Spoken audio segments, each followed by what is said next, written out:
Hello everyone, welcome to Gangs of PCM. This is Priyanshu and together we are going to solve all your physics related worries. The question we are going to discuss today is from JEE Mains exam held in January of 2020. This question is from chapter Electrostatics, and to solve this question we need to know the concept of electric field produced by infinite charge sheet. Now let's solve the question. So before solving the question we first need to know what is the electric field produced by an infinite sheet.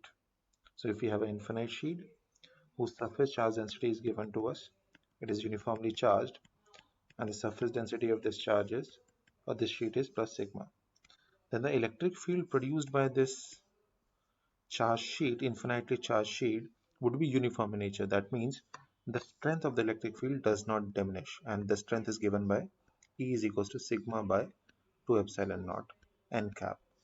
What does n cap means? N cap means that electric field is perpendicular to surface of charge sheet. The direction of electric field would be perpendicular to the surface of the charge sheet. Sigma is the surface charge density on the sheet. Epsilon naught is the permittivity of the free space. Now let's look at the question. What does our question say? So in question, we have two sheets. One is horizontal and one is inclined at an angle 30 degree with it. Or we can say 30 degree with the horizontal. Okay. Now we know that electric field is what? Electric field is perpendicular to the surface. So for this, electric field will be perpendicular, or it should be vertically upwards. And for the second one, the electric field will be in this direction. So let's say the first one is E1 and the second one is E2. Now since both of them is given to us that both of them have same surface charge density sigma. Surface charge density on both of the sheets is sigma. So from here we can say what? Let's say E1 would be how much? Let's say this is your x direction, positive x direction, this is your positive y direction. So even electric field due to the horizontal sheet would be given as sigma upon 2 epsilon naught j cap. It is in positive y direction. Let's talk about E2. Now, E2 is an interesting one.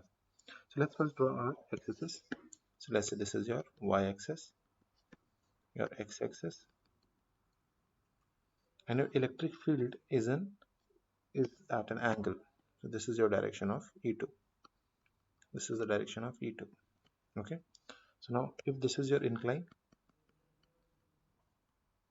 this is your incline, this is horizontal, this angle is 30 degree. So we'll have this is 90 minus 30 and this would be again 30 degrees. So if we resolve them from here, we'll have one component along this direction, negative y direction, and one component along negative x direction. So this would be what? E2 cos 30 and this would be E2 sin 30. So this is our E1 and E2. Okay, let's say this is your y direction and this is your x direction. Now if we write it in the form of components, we'll get E2 as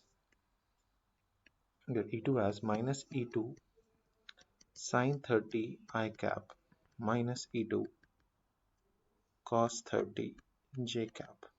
Let's put the values. We'll have minus sigma upon 2 epsilon naught half I cap, and we'll have minus sigma upon 2 epsilon naught root 3 by 2 j cap. Let's simplify it further. We'll have E2 as, let's take minus common, we'll have sigma upon 4 epsilon naught I cap minus, or plus, sorry, root 3 sigma upon 4 epsilon naught j cap. So this is E2, and E1 is how much? E1 is given to us, and E1 is how much? Sigma upon 2 epsilon naught j cap. Now since electric field has a vector nature, that means what?